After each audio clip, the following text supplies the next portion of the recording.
الحمد للہ رب العالمین والصلاة والسلام علی سید المرسلین اما بعد فاعوذ باللہ من الشیطان الرجیم بسم اللہ الرحمن الرحیم الصلاة والسلام علیک یا رسول اللہ وعلی آلک واصحابک یا حبیب اللہ الصلاة والسلام علیک یا نبی اللہ وعلی آلک واصحابک یا نور اللہ۔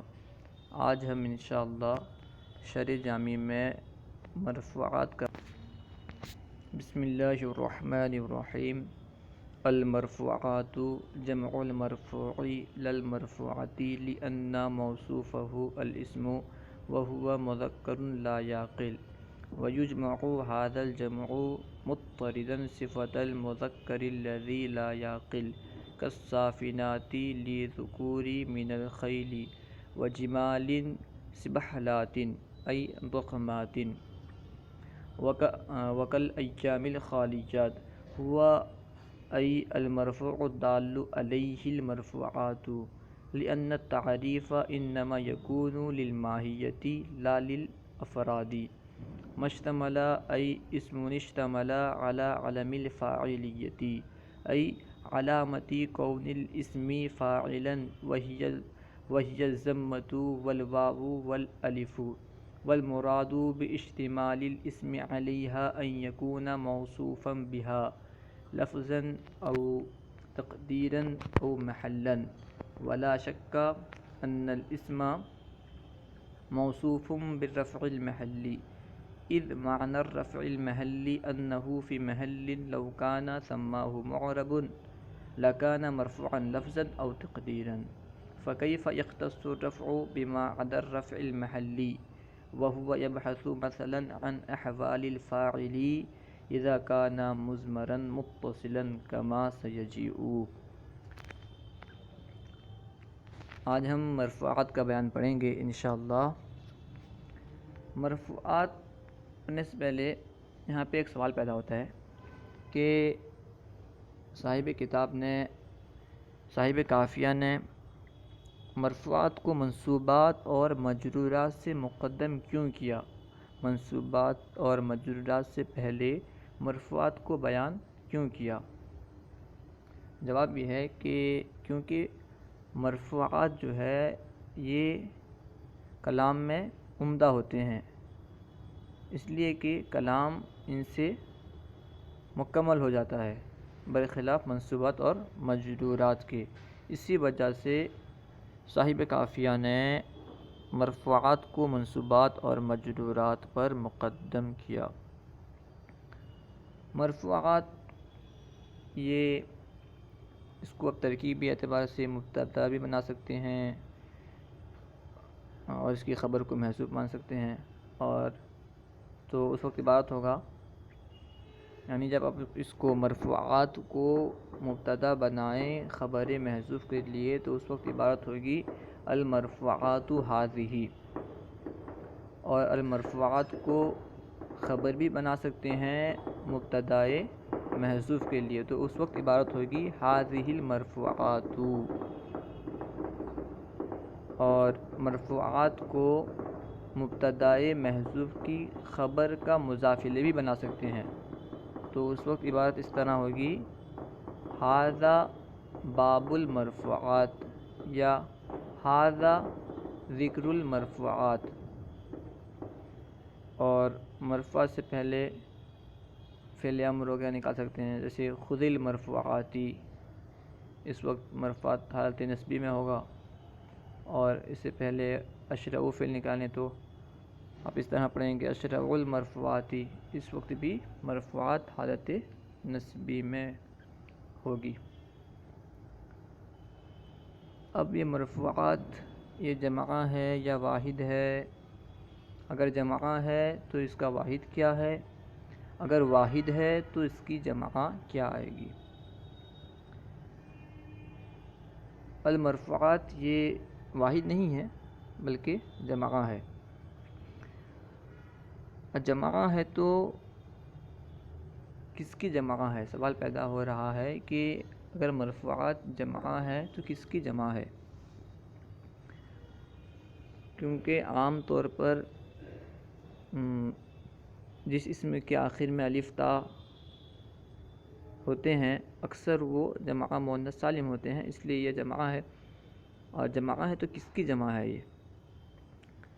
کیونکہ جمع مؤنث سالم مؤنث سے بنائی جاتی ہے، تو اس سے سمجھ میں آتا ہے کہ مرفوعات یہ مرفوعات ان کی جمع ہے۔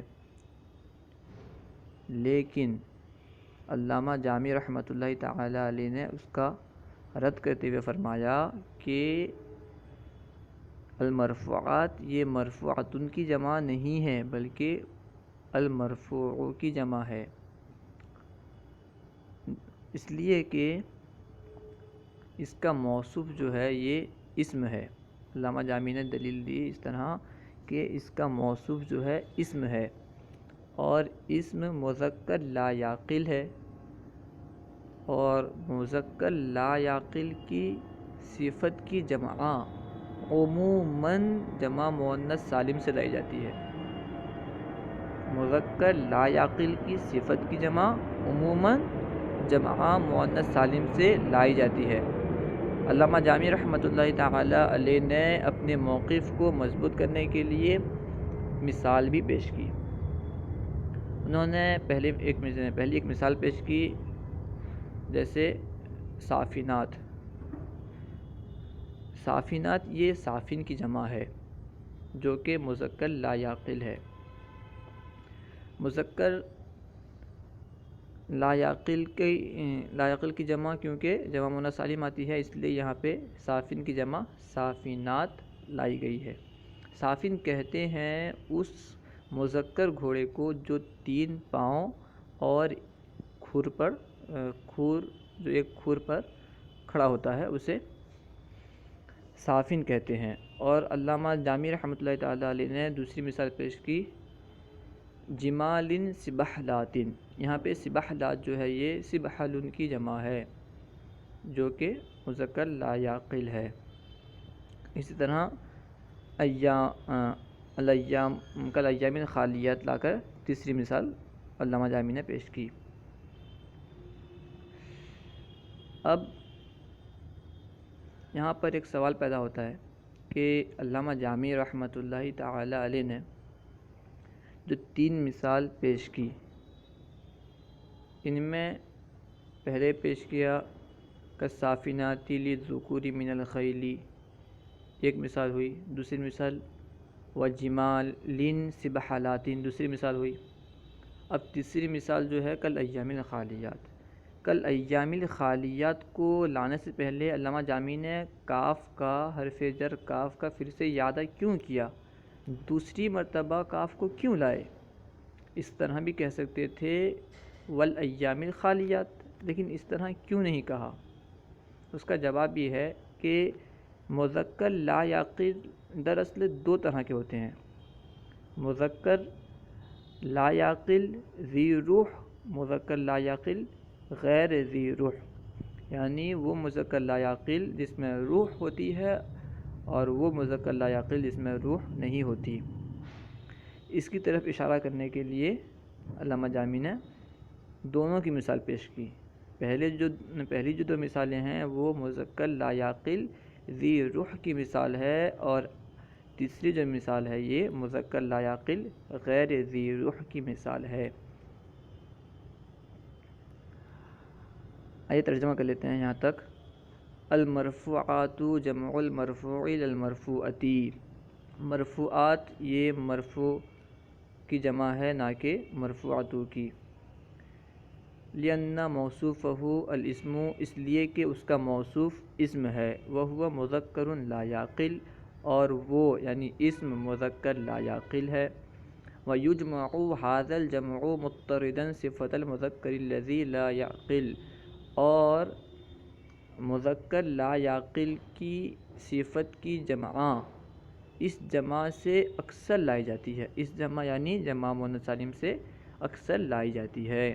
کالصافنات للذکور من الخیل، جیسا کہ صافنات مذکر گھوڑے کے لیے، وجمال سبحلات ای ضخمات، اور جیسے موٹے گھوڑے، سبحلات ای ضخمات یعنی فربے اور موٹے گھوڑے، مضبوط گھوڑے، وقت ایام خالیات اور جیسے ایام خالیات۔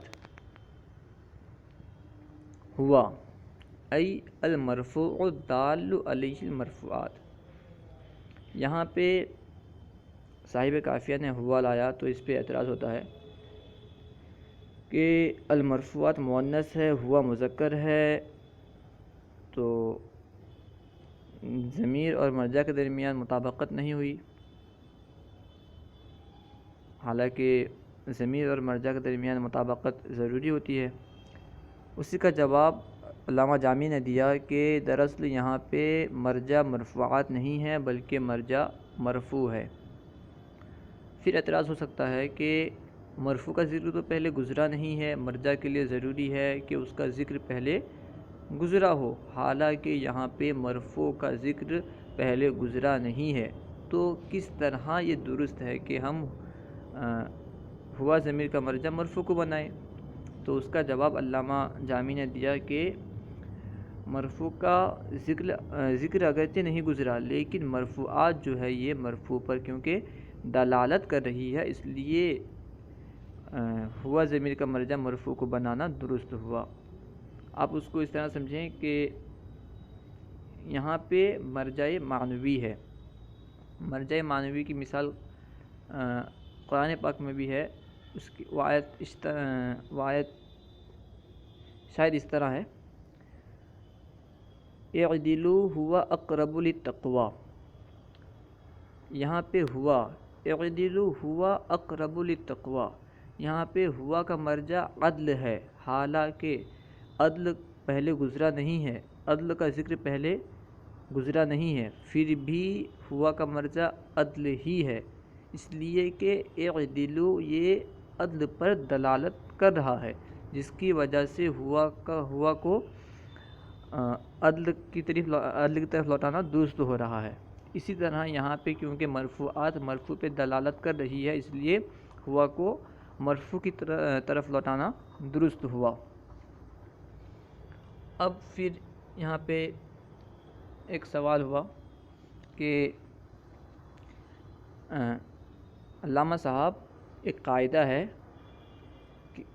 کہ جب ضمیر مرجع اور خبر کے درمیان دائر ہو تو اس وقت خبر کی رعایت کرنا اولیٰ ہوتی ہے، یعنی جب مرجع اور خبر کے درمیان دائر ہو، مرجع کچھ اور چاہ رہا ہو اور خبر کچھ اور چاہ رہی ہو، جیسے اس مثال میں یہاں پہ ضمیر کا مرجع مرفوعات ہے، یہ چاہتا ہے کہ ضمیر مؤنث آئے، اور خبر جو لفظ ما ہے یہ چاہتا ہے کہ مذکر آئے، تو اس وقت خبر کی رعایت کرنا اولیٰ ہوتی ہے، اسی وجہ سے یہاں پہ ہوا لایا گیا، یعنی یہ قاعدے کی وجہ سے کہ جب ضمیر مرجع اور خبر کے درمیان دائر ہو تو اس وقت خبر کی رعایت اولیٰ ہے، اس لیے یہاں پہ ہوا لایا گیا ہے، نہ کہ اس لیے کہ اس کا مرجع مرفوع ہے۔ اسی کا جواب علامہ جامی نے دیا کہ نہیں، ہمیں آپ کا قاعدہ تسلیم ہے، مسلم ہے یہ قاعدہ کہ جب یہ مرجع اور خبر کے درمیان دائر ہو تو خبر کی رعایت کرنا اولیٰ ہے، لیکن اگر ہم یہاں پہ یہ کہیں کہ یہاں پہ ہوا ضمیر خبر کی رعایت کی وجہ سے ہے تو یہاں پہ خرابی لازم آئے گی۔ کیا خرابی لازم آئے گی؟ خرابی یہ لازم آئے گی کہ اس وقت مرفوعات کی تعریف کرنا لازم آئے گا، یعنی افراد کی تعریف کرنا لازم آئے گا، جو کہ درست نہیں ہے، اس لیے کہ یہ مرفوعات جمع ہے اور جمع افراد پر دلالت کرتی ہے، تو افراد کی تعریف کرنا لازم آئے گا جو کہ درست نہیں ہے، اس لیے مرفوع ہی کو اس کا مرجع بنانا صحیح ہے، درست ہے۔ جیسے یعنی افراد کی تعریف کرنا درست نہیں ہے، اس کو اس طرح سمجھیں، اگر ہمیں انسان کی تعریف کرنا ہو تو ماہیت انسان کی ہم تعریف کریں گے، انسان کیا ہے اس کی ماہیت کی تعریف کریں گے، اس کے افراد یعنی زید، بکر، خالد، محمود وغیرہ کی تعریف نہیں کریں گے۔ اگر ہم خالد، محمود، بکر وغیرہ کی تعریف کریں گے تو یہ درست نہیں ہوگا. ہمیں کوئی انسان کی تعریف کرنا کہے تو ہم خالد یا محمود وغیرہ کی تعریف نہیں کرتے، ہم ماہیت انسان کی تعریف کرتے ہیں. اس لیے کہ ان کی تعریف سے یعنی انسان کے افراد کی تعریف سے فائدہ حاصل نہیں ہوگا، مکمل فائدہ حاصل نہیں ہوگا. اس لیے افراد کی تعریف کرنا درست نہیں ہوتا، بلکہ تعریف ماہیت کی ہوتی ہے. اسی وجہ سے یہاں پہ مرفوع کو اس کا مرجع قرار دیا گیا تاکہ ماہیت کی تعریف ہو سکے. وَهُوَ ای المرفوع الدال علیہ المرفوعات، وہ یعنی مرفوع جس پر مرفوعات دلالت کر رہی ہے. لأن التعریف انما یکون للماہیت لا للافراد، اس لیے کہ تعریف ماہیت کی ہوتی ہے نہ کہ افراد کی. یہ اس اعتراض کا جواب ہے جو میں نے ابھی ذکر کیا. مشتملہ ای اسم اشتملہ، یہاں پہ علامہ جامی نے ماں کی تفسیر اسم سے کی. دراصل یہاں پہ ایک اعتراض ہو رہا تھا کہ جاءنی زیدن، یہاں پہ لفظ زید ہے، لفظ زید کے آخری حرف دال پر علامت رفعہ یعنی ضمہ ہے، تو یہاں پہ دال پر فاعل کی تعریف صادق آ رہی ہے، حالانکہ وہ فاعل نہیں ہے، حالانکہ دال یہ فاعل نہیں ہے.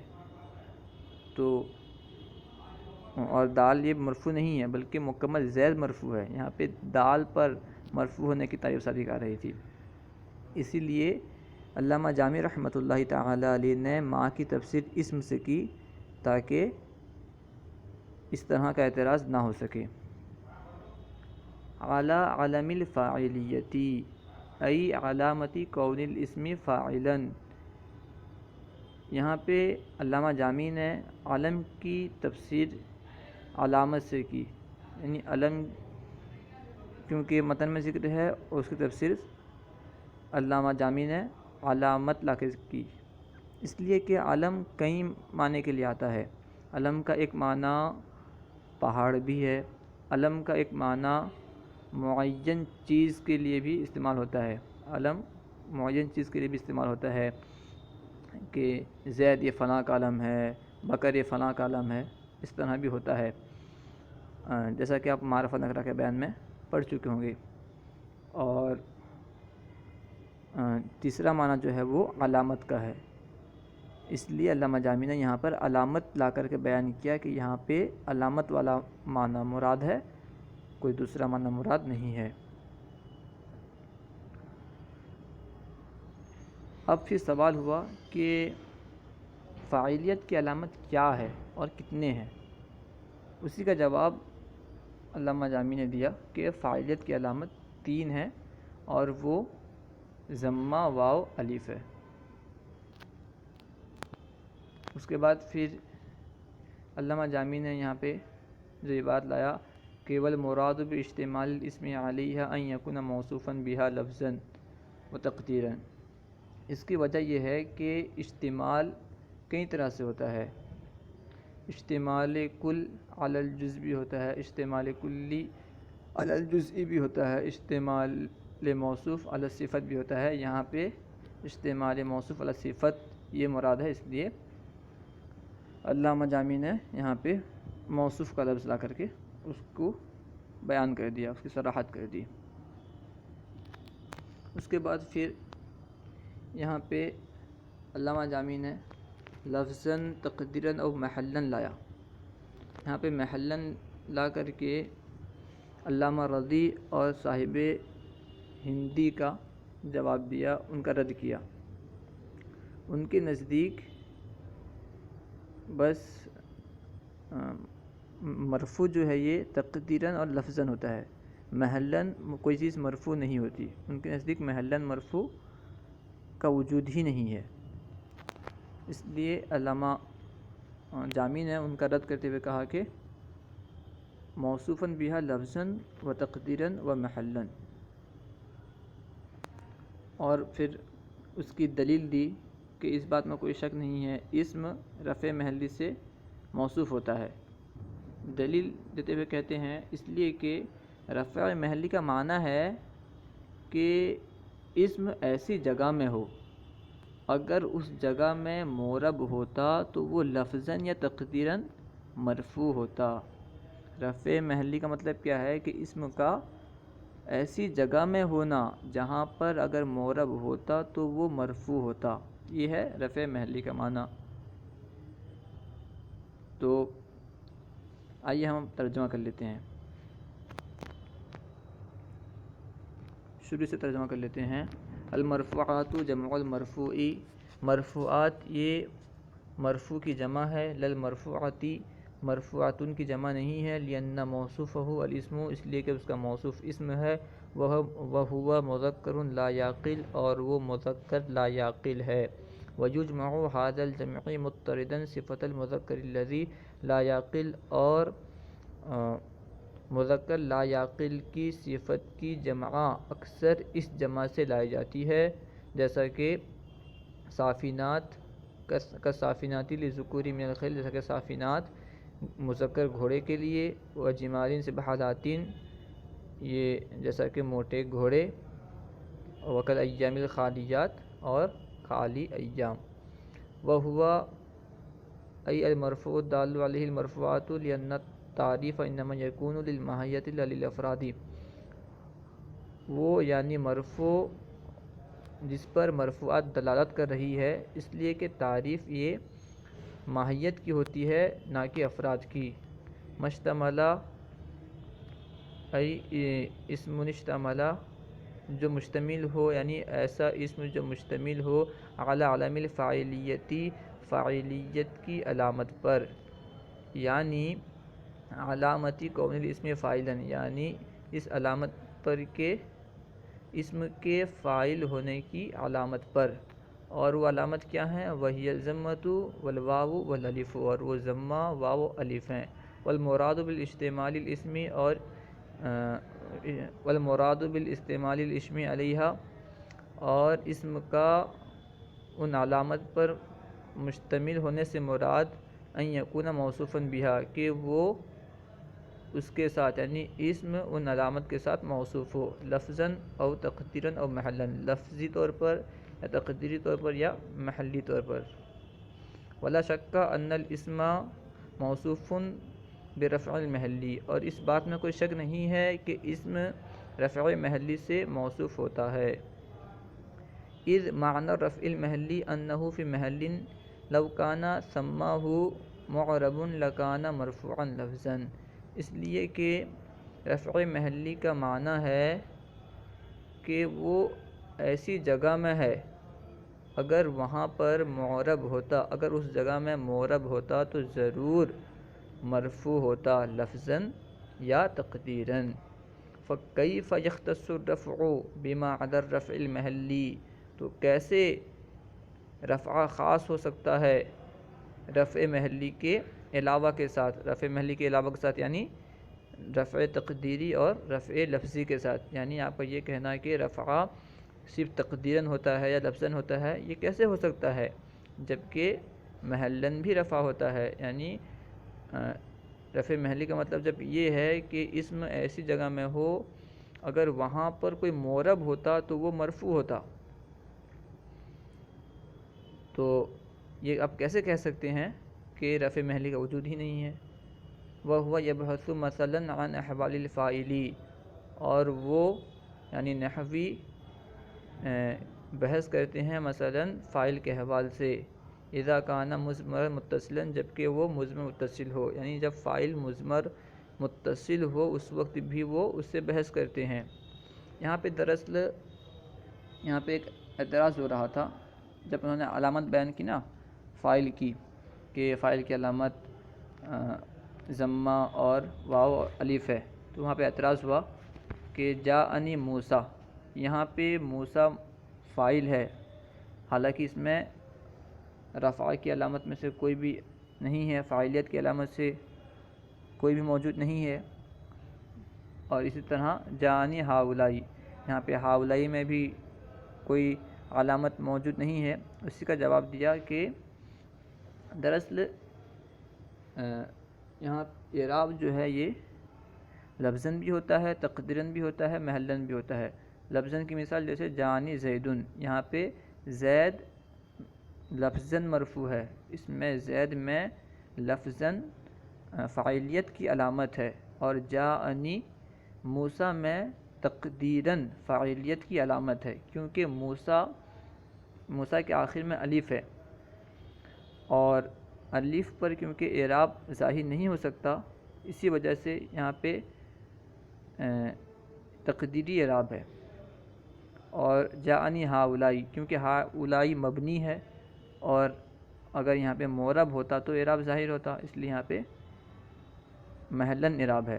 لیکن علامہ ردی اور علامہ ہندی نے کہا کہ اگر معرب ہوتا تو، جیسے جاءنی ہاؤلائی والی مثال میں وہ کہتے ہیں کہ یہاں پہ ہاؤلائی مرفوع نہیں ہے، محلاً بھی مرفوع نہیں ہے، اس لیے کہ اعراب تو اس وقت ظاہر ہوتا جب یہاں پہ معرب ہوتا، ہاں معرب نہیں ہے تو اس لیے یہاں پہ کوئی اعراب نہیں ہے، مرفوع ہے ہی نہیں۔ تو ان کا رد کرتے ہوئے کہا علامہ جامی نے کہ نہیں، یہاں پہ یہ محلاً مرفوع ہے، اس لیے کہ محلاً مرفوع کا وجود ہے، محلاً بھی اسم مرفوع ہوتے ہیں۔ اس کے دلیل کے طور پر فرمایا کہ جب فاعل ضمیر متصل ہوتی ہے اس وقت بھی نحوی اس سے بحث کرتے ہیں، جیسے زید ضرب عمرا، یہاں پہ ضربہ کے اندر ہوا ضمیر یہ فاعل ہے، اور نحوی اس سے بحث کرتے ہیں۔ اگر یہاں پہ محلاً اگر فاعل مرفوع نہ ہوتا تو نحوی اس سے بحث نہیں کرتے، حالانکہ نحوی اس سے بحث کرتے ہیں، جس سے معلوم ہوتا ہے کہ محلاً اعراب بھی آتا ہے اور محلاً رفع کا وجود بھی ہے۔ صلو علی الحبیب صلی اللہ تعالی علی محمد۔ اگر آپ کو کوئی بات سمجھ میں نہ آئی ہو تو آپ کمنٹ باکس میں سوال کر سکتے ہیں۔